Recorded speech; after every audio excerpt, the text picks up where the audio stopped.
A gente está na aula 24, que são as questões 291 a 303, que falam sobre as relações de simpatia e de antipatia entre os espíritos e as metades eternas. Bom, seguindo aqui nas questões do Livro dos Espíritos, sei que, como a Ivani fala, esse livro foi escrito há mais de 100 anos e tem algumas coisas que realmente ainda estão ultrapassadas. Então, após as questões, eu trouxe material mais novo, mais atualizado, para a gente falar sobre, tá bom? Vamos lá, na questão 291, além da simpatia geral entre os espíritos semelhantes, eles têm também afeições particulares uns pelos outros? Sim, como acontece com os homens, mas nos espíritos o laço é mais forte, pois não existe o corpo material nem as paixões terrenas. Há ódio entre os espíritos? Apenas entre os espíritos impuros.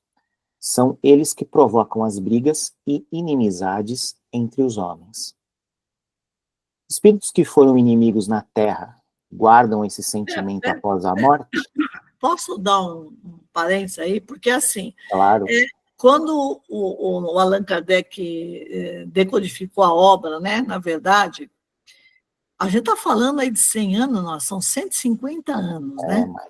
É muito ano, é ano para chuchu. E o ano para chuchu significa que muita coisa perde sentido, né? E ganha outro, né? Ganhou, houve uma mudança. Então, em uma época que ninguém sabia nada, né? Não sabia nada, e a gente vai falar de uma sociedade diferente da que existe hoje. Então, hoje a gente está falando que são os espíritos impuros que provocam brigas e inimizades entre os homens. Não é bem assim.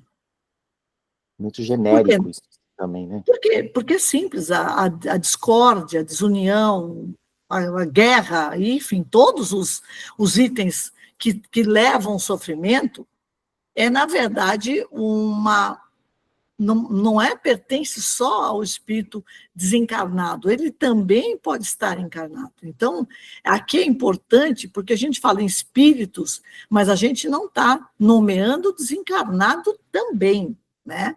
Então, a gente pode ter um desencarnado obsediando um encarnado, mas também podemos ter um encarnado obsediando um desencarnado. E como é que é isso? Ah, não, é simplesmente aquele que, por qualquer motivo, fez a sua passagem e deixou em haver alguma coisa com o encarnado. O encarnado ele pode estar aqui emitindo sentimentos, palavras, gestos jocosos que podem, do outro lado, não permitir que o outro tenha paz. Então, a obsessão, quantas pessoas a gente vê que hoje, mais do que nunca, replicam frases de raiva, de ódio, coisas que já se passaram, né? A gente teve até recentemente, e agora, há muito pouco tempo, aí na mídia brasileira, aquilo que a gente viu, né? Uma questão muito simples até, de uma menina usando uma bolsa, que era uma bolsa de grife, filha de uma pessoa reconhecida aí na mídia, e aí, do nada, alguém já fala que a menina tem que morrer. Como é que é isso?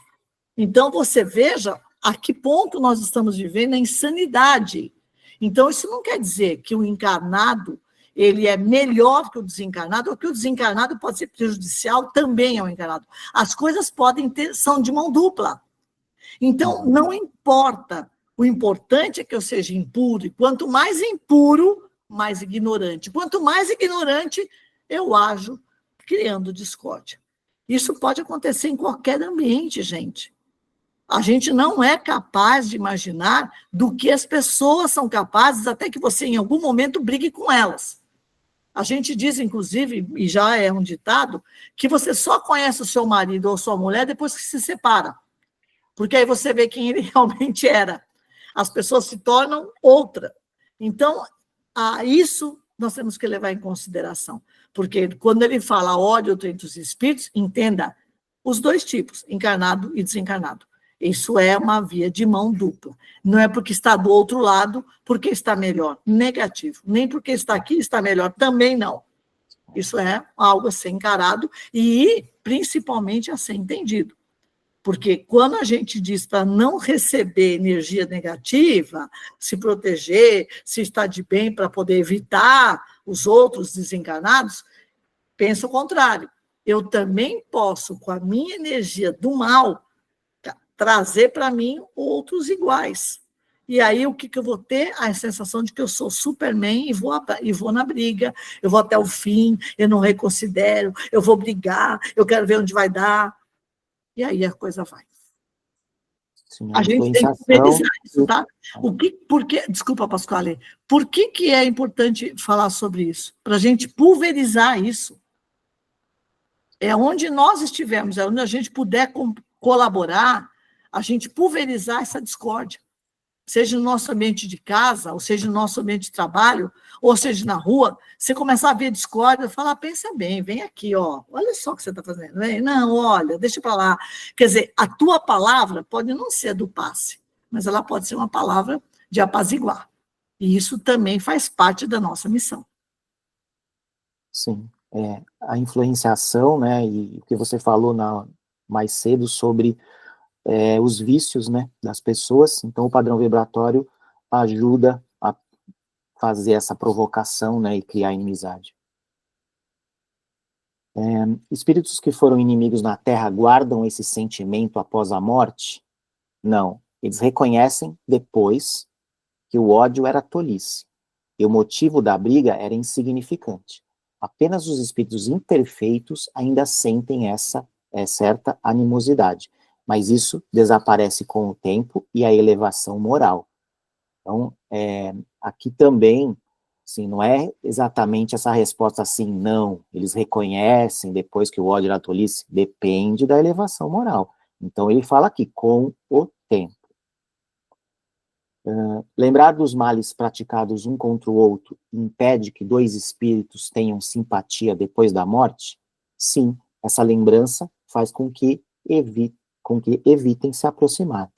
Também eu acho que não é via padrão isso aqui, né, Ivani? Assim, lembrar dos males praticados um contra o outro impede que os dois espíritos tenham simpatia, assim, a ferro e fogo? Eu acho que não. Eu acho que essa lembrança que faz com que evitem se aproximar, não pode se falar que pode generalizar isso, né? É todo o contrário. Eu acho, e a gente já discutiu muito, eu sei que o Allan Kardec deve dar meu nome, deve estar na lista dele já. Quando eu chegar lá do outro lado, vai ter uma Santa Inquisição me esperando, falando, o que você fez? Ele sabe que ele está desatualizado, ele sabe. Eu acho que o que eu acredito é que hoje nós temos 8 bilhões de pessoas encarnadas no mundo. E nós temos 21 bilhões de pessoas esperando para reencarnar. Então, vamos combinar que a gente tem todas as faixas de evolução e elevação. Mas, se a hora que você desencarna, o que você mais tem de sobra é assistência. É lógico, se eu estou numa fase de revolta, é o que eu disse, vai para uma contenção, vai para algo que você possa ser tratado, algo que você possa... Ou não, eu não consigo ser tratado, eu vou para um lugar onde eu fique ali, naquele local, e não possa sair, que é o umbral. Ele fica retido, é diferente de ser contido. Presta atenção, contido é uma coisa e retido é outra coisa. Então, umbral retém. Desinformação, atordoação, revolta, isso é contido, é diferente, ok, gente? Então, tem tanta gente dando suporte, por que será que depois da morte tem essa lé? Não, vai chegar aqui, vem cá, eu fiz mal mesmo, você também fez, então não vai dar para resolver agora, você vai encarnar só daqui a sei lá quanto tempo. Então, os acertos, eles são muito maiores do que essa simples colocação de que tenho simpatia depois da morte, para mim isso está muito primário. Mas, como eu disse, estou passando por todas as questões para a gente poder falar sobre elas. Eu não quero pular nenhum item, assim. Você está fazendo a minha cova lá para o lado de cima, né? Eu já falei, ele sabe que está desatualizado. Não sei se ele sabe, mas eu sei que o que eu tenho dito é o que eu acredito, o que eu sei e o que eu vivo. Sim, então, eu não posso acreditar em tudo isso que o Kardec diz, porque senão eu já não estou vendo mais com a mesma simpatia, justiça divina. Eu prefiro acreditar naquilo que eu vejo, e que eu vejo sempre, para dizer que existe justiça divina, e que isso aí é um acerto que virá depois. Sim. Como agem após a morte os espíritos a quem fizemos mal? Se forem bons, perdoam, especialmente se houver arrependimento. Se forem maus, podem guardar rancor e até nos perseguir em outra existência. Deus pode permitir isso como castigo. Castigo também é uma palavra, né? É outra palavra, não existe isso, Não. né? Ele não castiga. Na verdade, até vou completar um pouco esse pensamento, o arrependimento, eu vou perdoar. E aí eu vou te dar a oportunidade de você fazer isso para mim de novo. Porque essa história de eu me arrependi hoje, então tá, então amanhã você vai de novo, vamos fazer teu testezinho ali. Oi, Ju, bem-vinda. Vamos fazer teu teste de novo. Ah, você se arrependeu mesmo? Ah, legal, hein? Tá bom, então na próxima vamos repetir. Como é que é? Não, me arrependi hoje, não preciso passar de novo, não. Não, meu caro. Tudo que você fala, não necessariamente é o que você faz.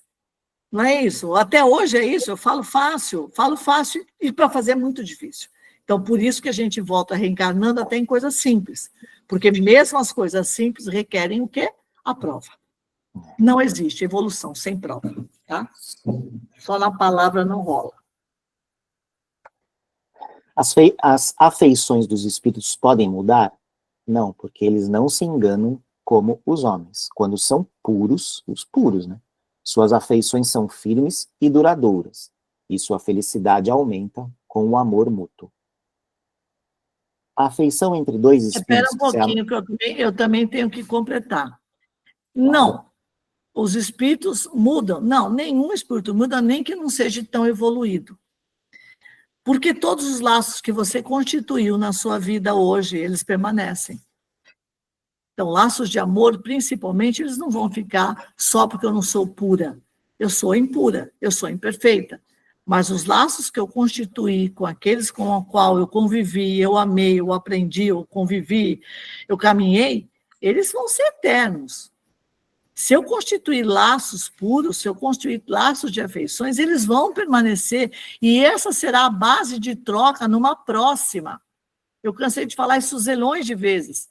Muitas vezes, para vir para cá, a gente tem um monte de amigo que fala, eu vou te ajudar, eu vou junto. Porque dessa maneira você não está sozinho para conseguir combater isso que você precisa. Então, inclusive com base nas afeições que a gente refaz as nossas viagens. Porque com elas a gente tem a oportunidade de refazer as nossas provas e provavelmente ter sucesso. Vai ter mais chance de sucesso. A afeição entre dois espíritos que se amaram na Terra continua depois da morte? Sim, se a afeição for verdadeira e baseada na simpatia real. Se foi uma ligação apenas física, essa se desfaz. As afeições espirituais são mais fortes e duráveis do que as terrenas, pois não dependem de interesses ou vaidades. Existe desde a criação uma alma destinada a ser a nossa outra metade, com quem um dia nos reuniremos? Não. Não há uma união obrigatória de duas almas em especial. Todos os espíritos se unem em graus diferentes, conforme o nível de perfeição que alcançam. Quanto mais perfeitos, mais unidos estarão. O que significa... Aí a gente joga todo mundo no chão e tira a ilusão da alma gêmea, né? Mais para frente aqui eu vou ter uma comparação entre a alma gêmea e a alma eterna, tá? Então vai.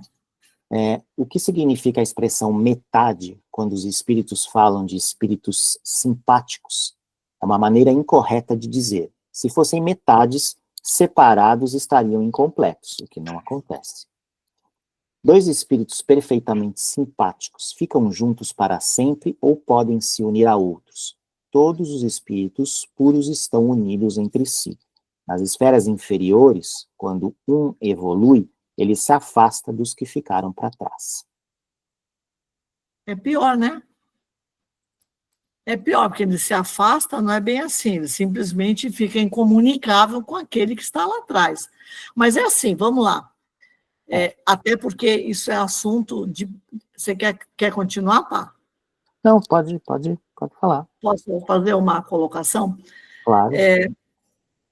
A gente é eterno, tá? Eterno, a gente é eterno.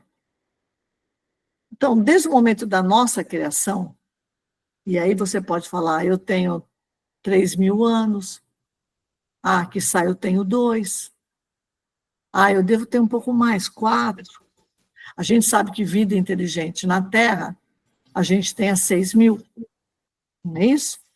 Uhum. Reconhecida como ser humano, né? Ser humano, pensante, andante, 6.000 anos, né?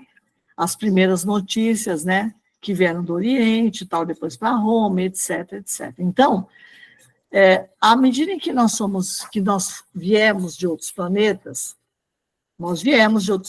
né? A gente chegou aqui, ninguém chegou pronto e está aqui. Todos nós que estamos agora falando, estamos aqui, vindos de uma outra civilização.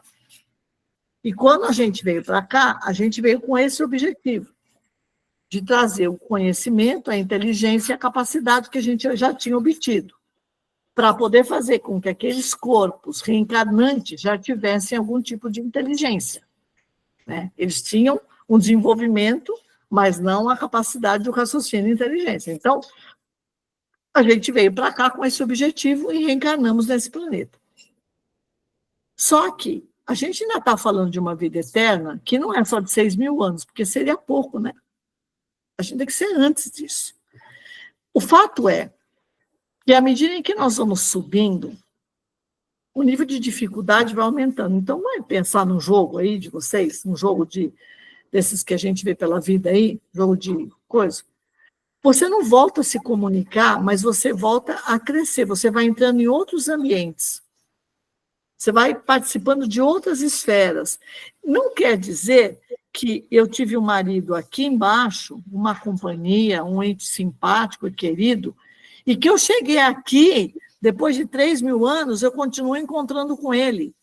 Porque pode ser que ele já não esteja nessa mesma afinidade que eu, e eu já tenha constituído outra alma simpática. Agora, é provável que durante uma grande quantidade de anos, e quando eu falo uma grande quantidade, eu posso falar de várias encarnações, e eu suponho, eu não tenho certeza, mas pelo andar da carruagem que eu consigo calcular, a gente reencarna, na média, entre 100 e 150 anos, a cada 100 e 150 anos. Então, a média que a gente permanece desencarnado depois da morte, se nós estivermos num estado ok, é uma média de 30 a 50 anos, dependendo da urgência da reencarnação. Se você tem algum ente querido com a qual você ainda precisa se reaver, é possível que seja providenciada uma reencarnação. O planejamento só acontece depois que você vai para o lado de lá. Não existe planejamento anterior, tá? Aí, algumas pessoas podem planejar comigo lá. A Ivani está lá, daqui a 20 anos ela sobe, então, hora que ela subir, eu já estou pensando em voltar com ela depois a 40, porque vai nascer o neto do Breno, e vai ser... Aí começa aquela história que só para louco dá. Então, o que acontece? Eu posso ter, sim, mais de um parceiro. E aí, gente, eu tenho que falar para vocês que é provável, sim, que a gente até se apaixone mais de uma vez na vida. E não quer dizer que sejam paixões que não eram iguais. Podiam ser até melhores ou diferentes. Você pode ter mais de uma paixão na vida. E isso significa que você se encontrou com alguém com a qual você já se relacionou. Então, não tira o brilho, porque a gente não é que troca. Talvez exista um parceiro ideal que está lá em cima, no último andar, no 20º, mas eu estou aqui no 2º, gente, pelo amor de Deus, eu não posso pensar em outra coisa. Então, enquanto nas bases que nós vivemos, as relações afetivas que ainda temos pelo nosso estado de imperfeição, nós podemos encontrar na nossa vida mais de um amor. E não quer dizer que você está errada. Você simplesmente só encontrou. Um pode ser para uma questão, o outro pode ser para outra, e esse outro você pode nem se relacionar, mas pode conhecer. Então, é bem importante para, às vezes, tirar um pouco dessa coisa da cabeça da pessoa, porque a gente também se culpa muito pelas coisas, e por falta de entendimento, né? Não quer dizer que você esteja perdida, a sua cabeça esteja voando. Não, é simplesmente que você se encontrou com alguém com a qual você já teve algum tipo de encontro. E qual deles é o verdadeiro? Ninguém vai saber. Porque ele vai cumprir causas e efeitos que você está no segundo andar. Quando estiver no 20º, vai ver o que é. Sim, e a missão junto com o outro também já pode ter acabado, né? Também já pode ter ajustado, já pode ter tudo tá certinho e perdoado, a missão acabou também, pode passar para outro, né? Dois espíritos simpáticos são completamente um do outro ou se atraem por serem iguais? Eles se atraem porque têm gostos e tendências iguais. Se precisasse se completar, perderiam a individualidade. A simpatia perfeita depende só da semelhança de pensamentos e sentimentos ou também do mesmo grau de conhecimento? Depende do mesmo grau de evolução moral e espiritual. Espíritos que hoje são simpáticos podem vir a ser no futuro? Sim, todos um dia serão simpáticos entre si. Quando um espírito inferior progride, alcança o nível do outro. Às vezes, o mais elevado demora a subir por não suportar bem as provas, e isso facilita o reencontro. Dois espíritos que hoje são simpáticos podem deixar de ser? Sim, se um deles parar de evoluir e se tornar preguiçoso. Eu duvido, eu dó. Eu duvido, eu dó. Eles jamais serão de ser simpáticos, eu só posso não ser mais sua companhia. Mas eu vou estar olhando por você sempre. Esse aí não é esse cara. Não é esse. Não pode ser esse. É o tipo de leitura que a gente, quando fala ler o livro dos Espíritos, a gente cumpre tabela. Mas eu também não sei porque a gente está cumprindo tabela com tanta discordância. Acho que daqui a pouco a gente tem que pensar em mudar. Sim. Vamos, mais para frente tem mais atualizado. A ideia de metades eternas é apenas uma figura de linguagem para expressar a união dos espíritos simpáticos. Não existe uma alma criada especificamente para se juntar a outra por toda a eternidade. Essa expressão reflete um pensamento limitado e não deve ser interpretado ao pé da letra. Bom, no livro O Consolador, e o Emmanuel fala sobre as almas gêmeas. Então ele diz lá, as almas gêmeas se buscam, sempre que separadas. A união perene é para elas a aspiração suprema e indefinível. Milhares de seres, se transviados no crime ou na inconsciência, experimentam a separação das almas que o sustentam, como a provação mais ríspida e dolorosa. E no drama das existências mais obscuras, vemos sempre a atração eterna das almas que se amam intimamente. Quando se encontram, no acervo dos trabalhos humanos, sentem-se de posse da felicidade real para os seus corações e da ventura de sua união. E a única amargura que lhes empana é a alegria e a perspectiva de uma nova separação pela morte. Perspectiva essa que a luz da doutrina espírita veio dissipar. Não sabemos esclarecer a razão da atração existente entre dois espíritos, a ponto de torná-los almas gêmeas. Para nós, o primeiro instante da criação do ser está mergulhado ainda num suave mistério, assim como a atração profunda e inexplicável que arrasta uma alma para outra, no Instituto dos Trabalhos, das Experiências e das Provas, no caminho infinito do tempo. Aí aqui no Consolador de setembro de 2008, tem essa almas gêmeas versus metades eternas. Então as metades eternas, a expressão é usada apenas como figura de linguagem. No entendimento espírita, não existe uma alma metade de outra, pois isso implicaria que separadas estariam incompletas. o que não faz sentido para espíritos plenos.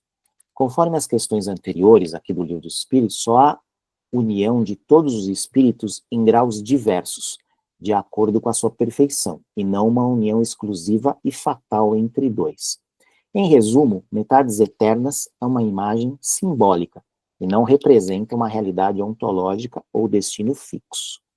Já as almas gêmeas vão além de uma simples metáfora. São espíritos criados com afinidade profunda e que, mesmo separados, se procuram e se reconhecem. Emmanuel, no livro O Consolador, afirma que essas almas se buscam sempre e se separam, e a reunificação delas representa uma aspiração suprema e traz grande alegria.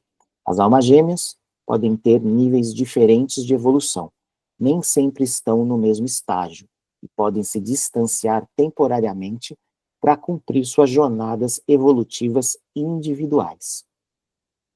Aí aqui eu fiz uma tabelinha para poder falar dos dois. Então, aspecto, natureza, a metade eterna, figura simbólica sem base real. A alma gêmea, conexão real e dinâmica entre espíritos. Aspecto da completude, as eternas, implica em cada meio depende do outro. A alma gêmea, cada espírito, é completo por si só. O aspecto da união, as metades eternas, não existe uma união exclusiva. União é geral entre espíritos. Na alma gêmea, união íntima e especial, com busca recíproca, mesmo quando separados. Aspecto da evolução, metades eternas, união fixa e predestinada. Na alma gêmea, união flexível. Progresso pode aproximar ou distanciar temporariamente. Então, resumindo aqui isso, metades eternas é uma expressão poética, uma metáfora cultural, não um princípio espírita. Almas gêmeas, ao contrário, são conexões reais e significativas entre espíritos, com afinidade profunda, busca mútua e impacto emocional verdadeiro. Essa distinção reafirma que, segundo o Espiritismo, não somos metade incompleta de ninguém, mas podemos encontrar espíritos com quem temos afinidade especial e com os quais podemos caminhar de forma harmônica em nossa evolução. Você vê como o Consolador, trazido aí pelo nosso querido Chico Xavier, né, pelo Emmanuel, né, já traz a real, né? Você vê como é que muda a conversa, 150 anos se passaram e houve simplesmente uma luz. O que ele fala é completamente... Eu vou fazer sempre isso agora, tá, Ivani? Então eu vou colocar o que está no livro dos Espíritos e depois eu vou trazer a atualização. Eu acho até que a gente pode passar mais resumidamente, aí teria que ouvir o teu grupo, né, Pastor Ale? Porque, assim, eu acho muito interessante trazer o moderno, né? E essa parte que você trouxe hoje, ela por si só já traz a verdade, né? É surreal, esse é o que é o correto. Então, a gente tem que trabalhar com isso, porque parece que fica mais justo a gente do que a gente só jogar a pedra, né, no Livro dos Espíritos. Sim. E aí, por hoje é isso.